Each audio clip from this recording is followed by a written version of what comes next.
Hello, everyone, and welcome to another episode of CPAC Live. You know who I am. I'm Matt Schlapp, and I would just like to start off the show this time speaking a little bit from the heart.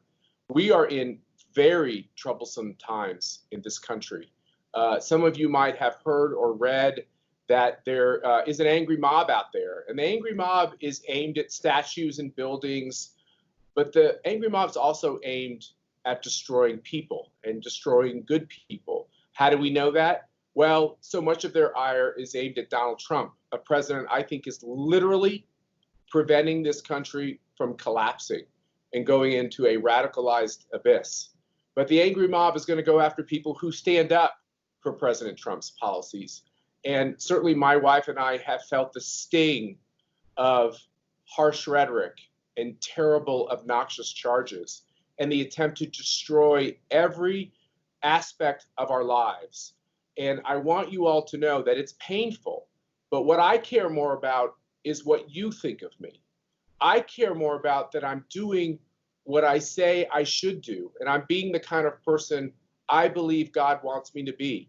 If that gets the ire of people who can make me more wealthy or more famous, or more kind of like on the inside, I'm okay with losing all that. But I want everybody who's listening to this, who might be kind of questioning this moment of what's happening in America and wondering who's right and who's wrong. And I will simply say this: if you love your country, if you're a conservative who believes that Donald Trump is the right choice over Joe Biden, but yet you still respect liberals who have a different political view than you, and if you were saying to yourself, I'm proud of being an American, I'm proud of our history, even with its birth defects of starting off with legalized slavery, but we resolved these questions. We fought a war. Many, many Americans died. We changed our founding document, the Constitution. We added 3 civil rights amendments to make it illegal to have racial disparities. We've done the same thing with women in this country, which we don't talk enough about. We fixed a lot of these questions of inequality. And then we put a dagger through the heart of Jim Crow. And it was the Republican Party who led the way in all that. I'm proud to be a Republican. I'm proud to be a conservative. I'm very proud to be a Christian. If I didn't have my faith, I don't think I'd be able to get up in the morning. But I get up in the morning with a smile on my face. The sun is out. I got another day, a chance to make a difference, a chance to do what I was put here to do. When I hear these radical leaders move beyond Confederate statues and move to ripping down abolitionists, to Abraham Lincoln, to a saint of the church, Saint Junipero Serra, someone who helped Christianize the western part of this land, as Christopher Columbus did as well. And now they say we have to go after the statues of Jesus and his mother, who I respect and adore. I say no more. We moved beyond a terrible, terrible racial tragedy in this country into going after a search and destroy mission to get each and every Trump supporter. And I will tell you, I'm making this commitment to you. I'm going to fight this every step of the way if I lose everything in the process. Because that's what I learned in elementary school, public elementary school, that our founders did. And this is a founder's moment. This is a moment when we have to ask ourselves, what do Americans believe in? What will we stand for? And what will we say does not have a proper role in society? I always thought political disagreements would stay there. They don't anymore. If you have a political disagreement, they are going to try to destroy you. And I say to my friends in this town, the Swamp, who are watching someone like me or some other people who are Trump supporters get the ire of the mob, today it's me. Tomorrow it's any Republican, even establishment Republicans. Because anybody who believes in the idea of the family or the principles of the Christian religion or the fact that America is a good place, that's no longer acceptable. So that's how I start the show. I'm speaking from the heart. I'm filled with a lot of emotion these days, proper emotion and proper outrage. But I'm channeling it for good. And part of that good is we're going to have a great conversation with someone you love, Salena Zito. Salena, thanks for being with us today. Thanks so much for having me. We love to read what you write because it's always infused with two things. It's infused with our history, and it's infused with how people outside of Washington view current events. As you read, turn on your television, talk to your neighbors, and you see this kind of ugly, angry mob, what's your response to it? Well, it's really interesting for me. If anybody doesn't know, I spend most of my time outside of DC. I live outside of DC. I live in Pittsburgh, which I affectionately call the Paris of Appalachia. It sort of straddles Appalachia and the Midwest, and it's very, not only in mileage different from DC, but also pace of life and attitude. And I've been interviewing people consistently since the virus began, but also in the destruction of these statues. And it really breaks people's heart. Not because, let's just start with when they start pulling down statues of Grant and the religious leaders, and they're going to take Lincoln's statue down. It makes you realize that this was never about the Confederacy. Never. This was always about hating America. And that's the part that really gets to people's gut. We've been through a lot of things in the past few months. We've gone from, a great economy and going forward, not that we're not rolling back, but just think about the moment, right? We went from impeachment which gutted us, to a virus which has changed our entire lives, how we're able to conduct our faith, how our children go to school, how do they play, how do we some people haven't hugged people in over 90 days, that'd be me, and now we're watching the societal fabric just sort of being torn apart. If the Democrats think that they're winning people over with this moment, they're not. And what they're actually doing, and I interviewed Joe Manchin yesterday in Morgantown. He said, all you're doing is dividing people more. And all you're doing is having people walk away from a cause that is important and either not wanting to participate in the election or rethinking about what is important to you in the White House. So as you talk to Americans that aren't in the swamp, they're not in Hollywood, they're not in New York City, the reaction you're getting from people that aren't that political is, this is a little scary. What do we believe in? This is absolutely terrifying. And it also peels back understanding, what has our education system been doing for the last generation? What did it teach our children? And as parents, were we responsible to make sure that they were learning all of history? I mean, one thing that I did when I was raising my children is we got in the car and went to places where things happened. Living in Western Pennsylvania, there's sort of an advantage there, right? We're not far from Gettysburg. We're not far from Fort Pitt. We're not far from Fort Necessity, where the French and Indian War began. And without the French and Indian War, there would have been no revolution. So I'm always made sure that my children understood the whole cloth of what happened. And I think parents need to be more responsible in doing that, because clearly our schools are not getting it done. If you're going to tear down a statue of Ulysses Grant or Abraham Lincoln, you really don't have an understanding of what it is to be American and what it means to have fought to preserve the Union.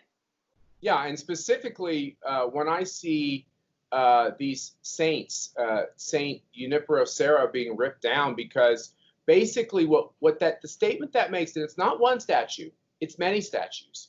And he's the reason why there's a town called San Francisco, because he was Franciscan. If you go through all of this, this is not just about Donald Trump. As much as many of us really respect what he's doing, it's so much bigger. The reason why so many of us liked Donald Trump in 2016 was because finally somebody was listening and someone was willing to return rhetorically the punching with punches on our behalf. And Right. but it's beyond him. It's about America, it's about faith, and it's about these institutions which they want to bring down and set ablaze. Right. So I think there's two important things here in response to that. First of all, when in 2016, when I was covering the election, and I understood long before, in July of 2016, I said, after I drove across the country, when I travel as a reporter, I do not fly, I do not take interstates, I don't take turnpikes, I only take back roads. I also only stay in bed and breakfast, because the first person you meet is a small business owner, and they know where all the bodies are buried, right? When I first understood that he was going to win, it was never about Donald Trump. It was about these people, their families, their communities, and their rootedness to place, and their rootedness and understanding of history. So that's an important nuance that I think a lot of reporters miss. They think this is some sort of cult and it's about Donald Trump. It is not. No. It is about voters and their families and their communities. Through generation after generation have been disappointed, not just by establishment Democrats, but also by establishment Republicans. That's right. The second thing I think that is really important is that there's a lot of people out there that, you know, when we wrote that book, The Great Revolt, we did a survey afterwards, and we asked Trump voters in Michigan, Ohio, Pennsylvania, and Wisconsin, did you tell anybody in your family that you were going to vote for Donald Trump? 34%. 34%. And like 2016 is like a Disney movie compared to this, right? I completely agree. 34% did not tell a family member or a friend or a pollster that they were going to support Donald Trump. How big would that be today, you think? It's got to be bigger. Oh, I think it tops over 50%. I mean, you know, when I go out and interview people and I talk to them, I say, look, before I put your name in this story, you got to understand, do you have a social media presence? Do you own a business? Do you work for a small company? Because this might impact your life if I put your name in there. And I'm unwilling to do that unless they fully understand. And people are afraid of the damage, as you pointed out in your opening statement. It's the reason I'm not on Twitter anymore, because of the psychological damage that or economic or just your entire life can be destroyed by what someone says about you. By your opinion. This is America. For goodness sakes, we're supposed to robustly debate. We're supposed to be, it's a democracy, right? It's a Republican, but it's also a democracy. We're supposed to be offended every day in political discourse. We're not supposed to be destroyed. Big difference. It's all about destruction today. And we did it to ourselves to a certain extent because we stood by, we were too passive. Yes, all the teachers were liberal in the schools, or at least a lot of them, and a lot of the administrators. And they started first by taking any idea that you could pray in school out of the school. And then that moved quickly into the idea that the schools seemed to be the tip of the spear on any kind of social change and social action. And some of that we agreed with. So we thought, well, okay, whatever. They'd learned less hard sciences. They've definitely learned a complete abominable aspect of our history. And it's gotten to the point today with both public and private schools that we're literally churning out millions of basically undereducated kids, a lot of white kids, who believe that America is evil and wrong, and that business people are greedy and bad, and that the church is hateful and mean and old-fashioned in a bad way. That's what we've created in way too many cases. And what you see in a lot of these riots, Salena, and I've infiltrated some passively just watching, is you think you're going to see all people of color. You see a lot of very radicalized young white kids in these rallies as well. You know, this whole past two generations, when it comes to the education system, a lot of it has been about feelings. And when my kids would come home and say this or that, and I would tell them, feelings do not have an IQ. Do not base your understanding on history on feelings. You have to understand the whole thing. And the other point I wanted to make about Trump, and I forgot to, is that a lot of the people within the coalition that support Trump don't always particularly like his comportment. Yes. But they understand that he is the one thing standing between them and what's going on out there. He is the one thing, and maybe you can't be a nice guy. Maybe you can't be, sort of eloquent with your words if you're the guy that has to guard the gate against Let me just say this. I actually have a reputation for being a nice person. I grew up in the Midwest. I'm a Kansan. We treat people with respect. We wave. We say hi and goodbye and thank you. That doesn't cut it. Being polite and respectful does not cut it. If you're on the other side, they want to destroy everything about you. And yes, I want somebody pushing back on that, because a democracy can't survive this. No, absolutely not. It's one of the things I noticed in covering the Iowa caucuses in 2016. And I remember, when you cover a caucus, people have, especially Republican caucus in Iowa, all the voters are evangelical or conservative Christians, right? And you go in there with 4 people, half the time people write it on their hands. And Ben Carson was always their first pick because he was just like them. Second pick was always Bobby Jindal. Third pick was always Ted Cruz. Then they'd get to Donald Trump and they'd say, he just might be mean enough to get the mattresses for us. I don't like the way he talks, but I like the way he stands up for the things that are important to us. And what's interesting about the first 3 names you mentioned? Remember, you said Ben Carson. Yeah. A racist party would not all be for Ben Carson. Ben Carson actually led that race at one point in time. Oh, yeah. Ted Cruz and Marco Rubio, right? Hispanics. They were very, very popular. I look at this. I look at what the news media says about our movement and our party, and I know you're a journalist. And then I look at reality. They don't comport to each other. And that has to end. So nationally, this is not where it counts, but nationally, 9% of voters voted Obama, Trump. But in the Great Lakes Midwest, that number was well over 23%. And they are offended that all of a sudden they have become racist. That's right. And I also don't understand why this has fallen on Trump. It bewilders me because this movement began back in Ferguson in 2014, August 9th, 2014. That's when this movement, where the sort of the granular part of it began. It's where Black Lives Matter went from a saying to a movement, and so all of a sudden that it's blamed on. I mean, it astounds me. I don't even have words to say about how frustrating it is. And as you know, and we have to we unfortunately have to come to an end with this really interesting segment, which we're going to do chapter 2 of soon. The one thing is that whether it's Ferguson or Minneapolis, is Donald Trump has nothing to do with these crimes that are committed.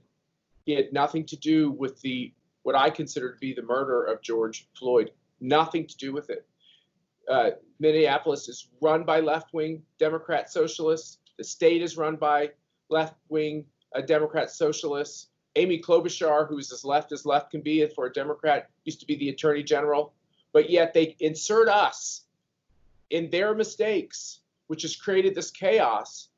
And we get indicted because we look at an angry mob that's ripping down our history, setting fire to things, stealing, every crime you can imagine. And we get inserted because we have a revulsion to that type of criminal behavior.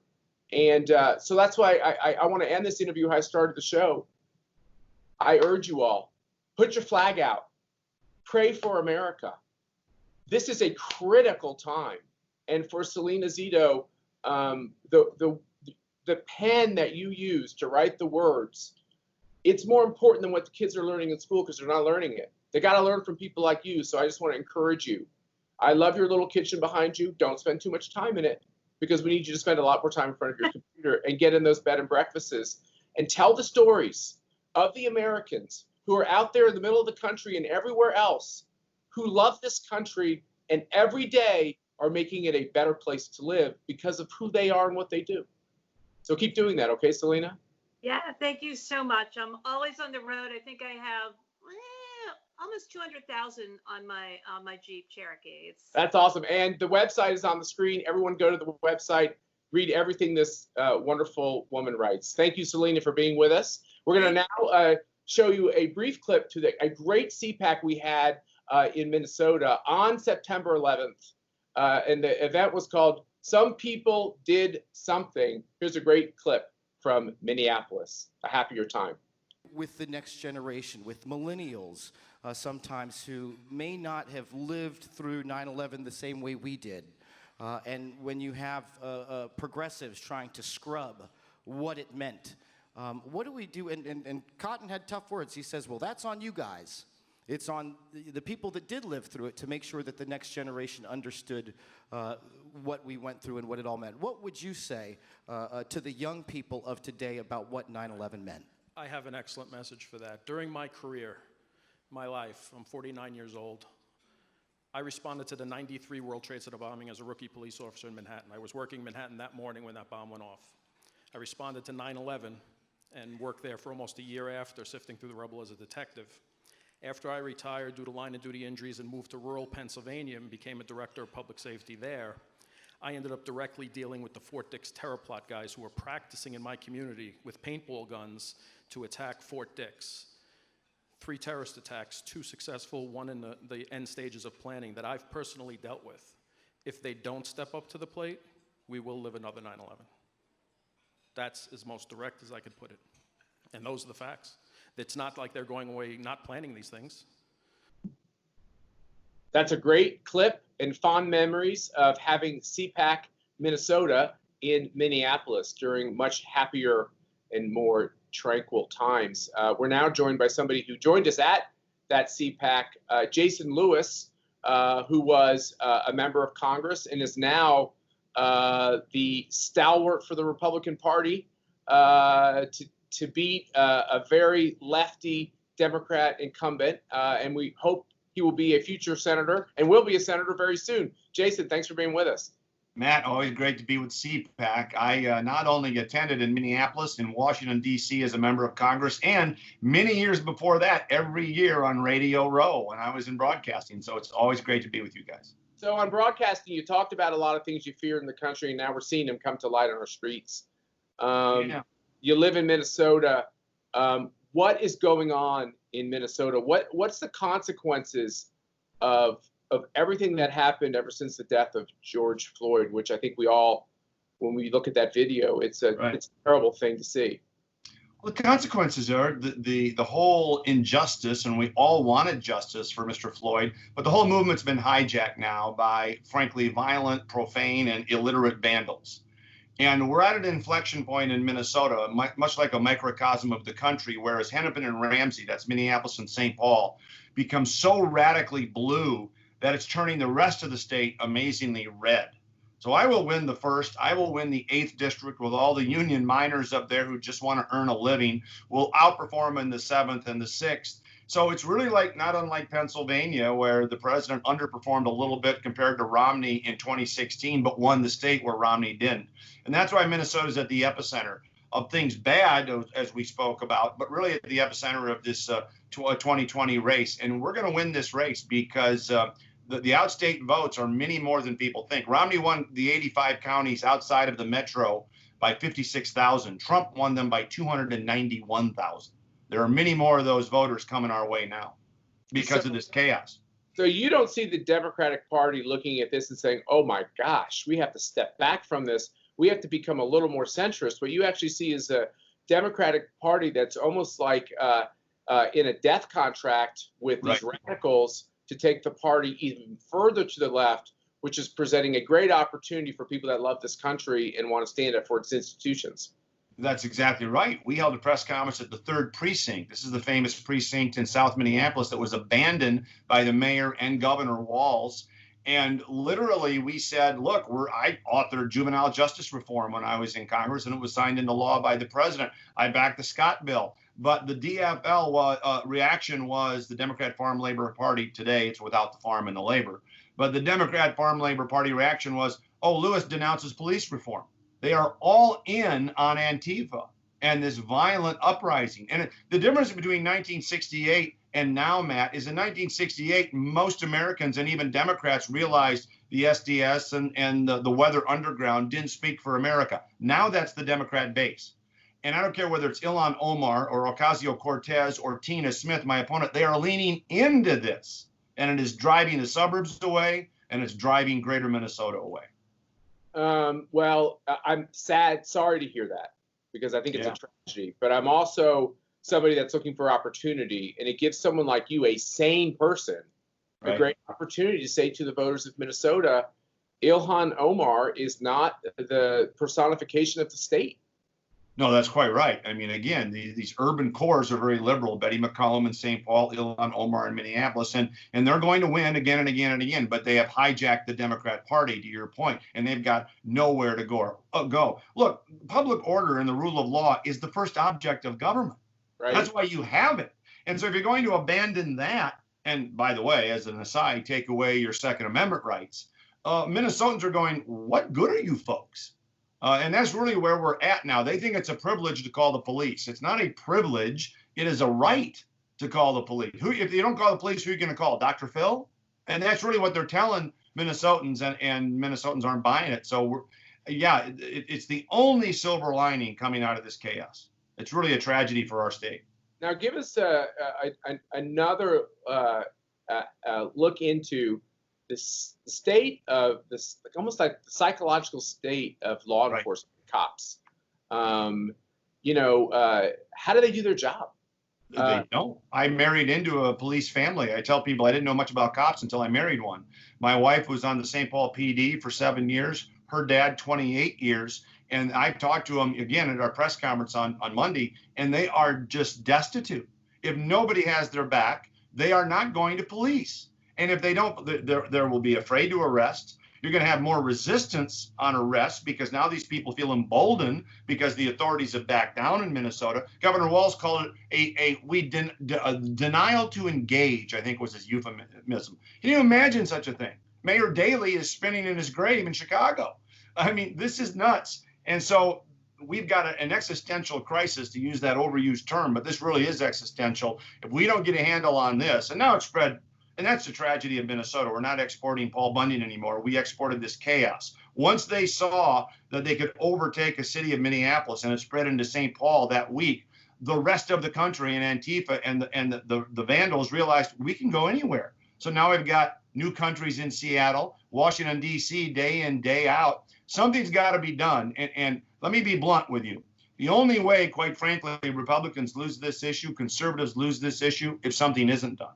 Because they see that Democrats have abandoned Americans who value public order, the rule of law, and life, liberty, and property. We have to stand up for it.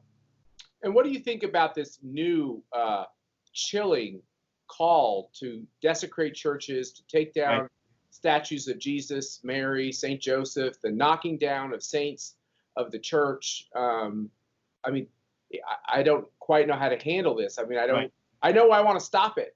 But why would someone be filled with so much hate? Why is the Christian church, which does so much good in the world, seen as a force of evil? Because it's a symbol of Western civilization. This is not about erasing history. This is about rewriting history. This is not even about George Floyd anymore.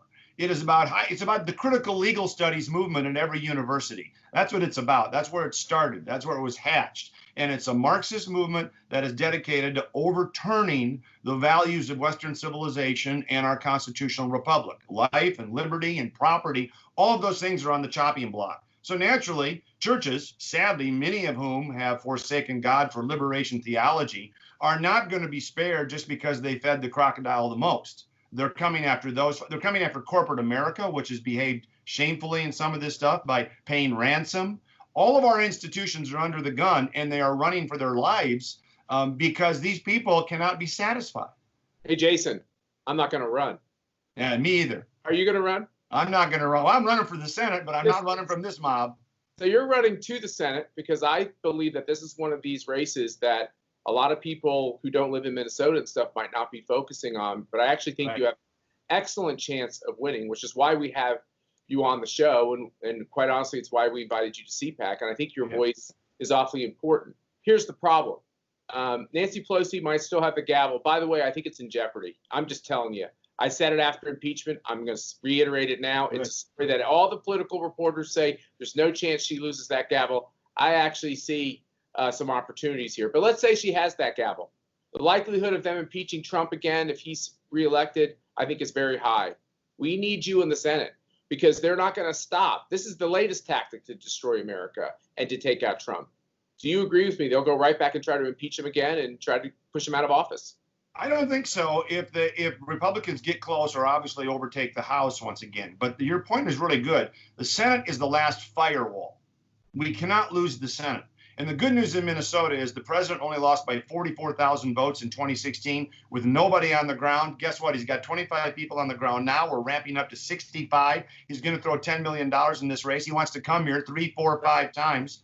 And we can gain 300,000 votes in greater Minnesota to overturn the metro. This is a doable race. But more importantly, given the landscape, this is a must race. We have got to flip Minnesota. And I think we can, to your very point. And if we just, people forget, Reagan never had the House. He had to work with Tip O'Neill, but we got so close in 1980 that he went over their heads and got the agenda done. We will do the same if we hold the Senate and the president gets reelected. That was in the days of the conservative Democrat, that Elliot Engel, who wasn't any conservative, but at least pro-Israel, to have lost his primary. But what we have today is not the conservative Democrat or the moderate Democrat. They're gone. You have the lying Democrat. You have the Democrat who wins in a Trump district by acting like they're moderate. And what you're saying is that when they see the reaction across this country to the radicalism of the agenda of Joe Biden and the Democrat socialists, they're going to realize that, once again, Donald Trump isn't winning because he's an aberration of history, or Donald Trump is winning because people are voting for him and voting for this idea that there are things we hold in common as Americans and they can't be under attack. And let's be honest, he brought our party dragging and kicking in some cases into issues we were putting off for years and years. Pro-life, the foreign policy that was protected our allies but got out of endless wars, immigration, energy, anti-China, all of those issues that sometimes some of us didn't want to take on, but the president has, and he's led on that very point. Now you've got opponents like my opponent, Senator Tina Smith, Al Franken's replacement. She's the accidental senator, appointed lieutenant governor, appointed senator, and now she's throwing her lot in with Ilhan Omar, calling all Minnesotans racist, and then saying the police play a dangerous role in society. As you just pointed out, Matt, they have these codes. You know, they will not condemn the violence, and then those kind of give a little boost to these radicals. That's where the Democrat Party is. There's no Dan Rostenkowski here. Yeah, that's exactly. Oh my gosh, I never thought I'd miss Dan Rostenkowski. God rest his soul. Jason Lewis, we appreciate you so much for all the work you're doing in your state, for taking your life and risking a lot by running for the Senate in these really ugly and caustic times. And we really wish you well. We're right there with you. Let's bring this race home. Let's get you in the Senate, and let's get this country back on track. I don't think we have a choice. Come on back to Minnesota, man. Hey, look, we might not be living in the swamp much longer, so we'll be shopping. Maybe be high on. All right, my friend. Thank you so much. Best of luck. Thank you all for tuning in. And it's Lewis4MN. Okay, one more time. Lewis4FORMN.com. Okay, that'll be on the screen as well, I'm sure. And thank you very much, Jason. Thank you, all of you, for tuning in to CPAC Live. And we're going to have another great show for you coming up. And give us your feedback. Give us your comments. We love hearing from you. Let's work together to save our country. Take care.